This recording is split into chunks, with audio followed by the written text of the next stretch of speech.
Okay, y'all. So look, that's my watch. Don't pay attention to that. But I got some real quick encouragement. I know I'm just coming with the encouragement today, but somebody needs to hear this. Do not change the way that you talk. Okay? Do not change the way that you talk. Do not change your personality because you believe that it will appeal to a certain group or that it will appeal to certain people.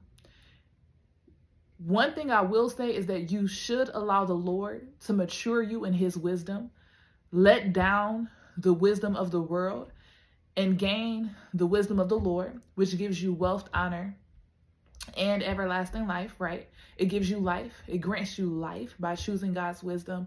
But do not change the way that you talk or your personality to appeal to a certain group or anything of that sort. And so I'm not saying that you don't, like, again, learn the wisdom of God, or you don't mature, or you don't grow up. Definitely grow up. But there are certain things that God has placed in you that is almost a fragrance. And one thing that it makes me think of is in biology, we talk about the pheromones, right? Which are the hormones that are released during times to cause attraction, right?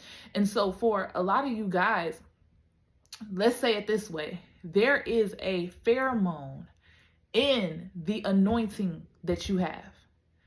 And that anointing is fueled by your personality, who it is that God has called you to be, your distinctness, your uniqueness.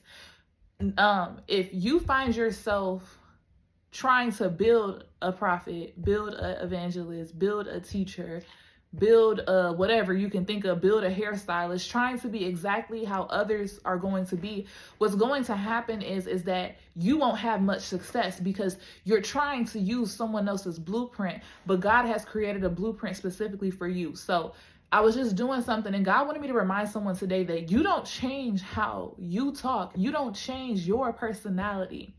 You don't change the essence of who you are. Now, I'm not talking about you talking through trauma, you talking through things that you still need to heal from. You're talking from a space of like anger or frustration. No. That's things that you definitely have to mature in. But I'm speaking about the very essence of you. And for some of y'all may need examples because y'all know the essence of Sunray is a teacher. So I want you guys to do something that I used to do in philosophy. Ask yourself this existential or this philosophical question: who am I? And please don't mention job titles. Please don't mention roles that you have, but who are you? Besides being a child of God, what makes the essence of you? What makes, whoa, that's shining bright. What makes the essence of who you are? What makes your light shine so bright? And so, for example, I would say that no, I don't call myself a teacher, but I have the essence of a teacher. Without me having that teaching gift, without me having that as a part of my essence, I would not be myself. Humor is a part of my essence. Singing is a part of my essence. Breaking out into singing, being highly energetic and highly loving, that is the essence of me. If those things were to be lost, I would no longer be me. I would no longer have this personality that I have. That's the essence of me. Those things can be used to be a scientist, to be a doctor, to be a teacher, to be a pastor, to be a preacher, to be a prophetess, to be any of those things. But the thing is that me being a prophetess, a teacher, a pastor, any of those roles, that's not who I am. What makes me up is the essence of me, because the essence of you is a fragrance. No matter where you are, you can walk into Gucci. And if you put on this perfume, you're going to have that smell in Gucci. You could walk into Coach. And if you have that fragrance on, you're going to have that fragrance in Coach. So even if you're an associate at Gucci, an associate at Coach, I don't know why I'm talking about stores that are like those, but if you working at any of those stores, the essence of you is going to show up in those roles. It does not matter what the role is. And that's what people confuse. They confuse their identity and their personality with what they do. What you do is not who you are. Okay? And so what is the essence of you?